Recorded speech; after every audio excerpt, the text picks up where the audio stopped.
મહીસાગરથી એક અલગ ઘટના સામે આવી છે કે જેમાં લુણાવાડા કોટેજ પાછળ આવાસ મંજૂર કર્યા પછી દબાણની નોટિસ આપવામાં આવી તો ગરીબ પરિવારે આવાસ બનાવી દીધું અને સરકારે તકતી પણ મારી।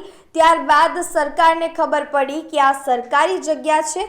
ત્યારે અત્યારે અહો આશ્ચર્યમ જેવો કિસ્સો બન્યો છે। લુણાવાડાના કોટેજ પાછળ આવાસ મંજૂર કર્યા પછી દબાણની નોટિસ આપવામાં આવી છે। परिवार पासे पालिकानो वेरो आकरणी पत्रक तेमज अन्य डॉक्यूमेंट होवा छतां पण सरकारी जमीन होवानुं तंत्र द्वारा कहेवामां आवता परिवारना माथे हवे आभ फाटी निकळ्युं छे।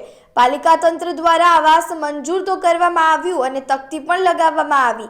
त्यारबाद आ ते जग्या नथी तेवुं कहीने पालिका द्वारा हाथ ऊंचा करी देवामां आव्या छे। तो हाल तो परिवारोना माथेथी छत जती रहती होय तेवुं अत्यारे जोवा मळी रह्युं छे।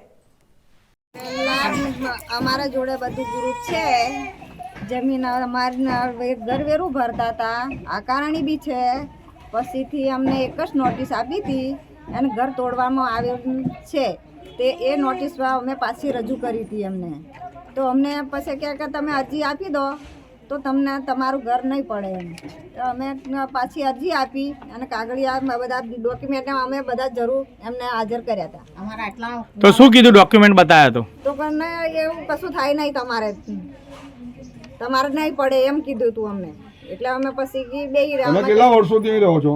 અમારા કેટલા બી વર્ષો થઈ ગયા છે। અમારા કેટલા ગઈડિયા અહીંયા જ રહેતા હતા।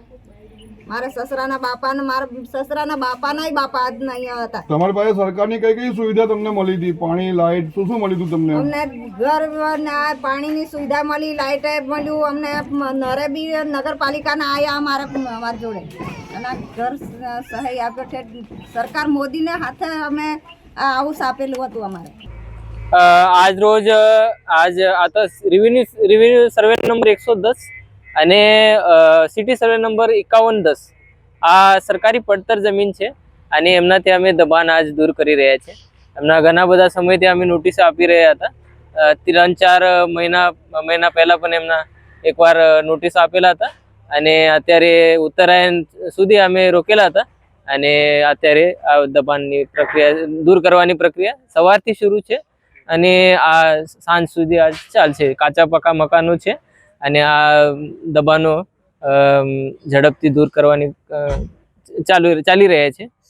સર એક પરિવાર છે જેને આવાસ મંજૂર થયેલું છે, ત્યાં આવાસની તકતી પણ લગાવવામાં આવી છે, એને પણ નોટિસ એક જ મળી હતી, ત્યારબાદ રજૂઆત પણ કરી હતી। તો એ આવાસ કેવી રીતે મંજૂર થયું? એ શું સરકારી જગ્યા છે?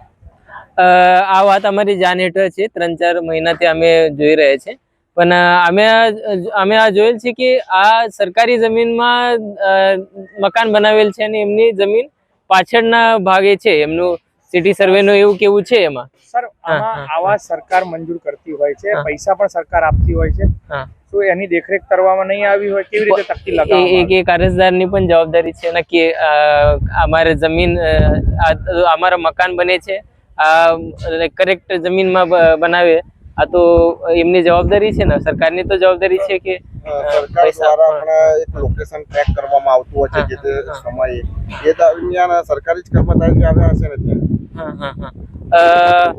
અમે તો અને એમાં તો અમે આગળ પણ જોઈ લઈશ કે કઈ રીતે આ થયેલ છે પણ અત્યારે તો અમે પ્રથમ દૃષ્ટિએ જોયેલ છે કે આ સરકારી જમીનમાં છે અને હાલ મકાન બની પણ ગયું છે, તકતી પણ ચોંટાડવામાં આવી છે, સરકારી પૈસાનો દુરુપયોગ થયો છે, કોની જવાબદારી છે? આ જવાબદારી અમે ફિક્સ કરી લઈશું પણ અત્યારે તો આ તો ઘણી બધી મોટી જમીન છે અને અમારો પ્રાઇમરી હેતુ એવું છે કે આ જમીન ઘણી બધી છે અને સિટીના વચ્ચે છે આ જમીન અને આ જમીન ઝડપથી ક્લિયર થઈ જશે। એમને રહેઠાણ માટે જગ્યા આપવામાં આવી છે કેમ? એમને અત્યારે ચાલી રહ્યા છે એક ઝારા સ્થિત એક જમીન છે, એમાં વિચરતી મુક્તિને જમીન ફાળવવાની પ્રક્રિયા શરૂ જ છે, આ ટૂંક સમયમાં કમ્પ્લીટ થઈ જશે અને આ સાથે જ એમની તાત્કાલિક વ્યવસ્થા અમને લુણાવાડા ખાતે એક રહેન બસેરા છે ત્યાં અમે કરેલ છે। અન્ય લુણાવાડામાં દબાણો છે પણ દૂર કરવામાં આવશે ખરા? અત્યારે તો આ જમીન અમારા ટાર્ગેટ પર હતા કારણ કે અત્યારે આ જમીન ઉપર ડીટીટી ને અને બાકી બીજા સરકારી કચેરીઓને જમીને આપેલા હતા તો અમે ટાર્ગેટ ઉપર હતા કે આ ક્લિયર કરવાનું જ છે. જેવી રીતે એમના આવી જશે, તકરારી આવી જશે અથવા કમ્પ્લેન્ટ્સ આવી જશે તો અમે ટાઈમલી એમને સોનેલા રોડ ઉપર કેનાલ ઉપર આજે 20 વર્ષથી નોટિસ આપી છે, એ લોકોને કોઈ આજે આજ દિન સુધી દબાણ નથી દૂર કરવામાં આવે. આ પરિવારોને કેમ દબાણ દૂર કરવામાં આવતા હોય છે? અમે આ પ્રક્રિયામાં અમે જોઈ લઈશ કે ક્યાં સરકારી પડતર છે, અને આ સોનેલા નજીક છે તો ત્યાં પણ અમે દબાણ દૂર કરવાની પ્રક્રિયા ચાલુ કરી દઈશ. સ્થાનિક લોકો દ્વારા માત્ર એક જ નોટિસ આપવામાં આવી છે એવું કહેવામાં આવે છે. આ તો ઘણી બધી નોટિસ આપી દીધેલ છે. તો નહીં સાહેબ, હા તો મને લાગી રહી છે, હા 202 ની પણ ઘણી બધી નોટિસ આપી દીધેલ છે. 108, 202 એમાં તો ઘણી બધી LRC ની ઘણી બધી કલમો અંતર્ગત નોટિસો આપી દીધેલ છે પહેલા તો. શું નામ છે? હા, શું નામ આપનું? આનંદ પાટીલ, IAS પ્રાંત અધિકારી લુણાવાડા.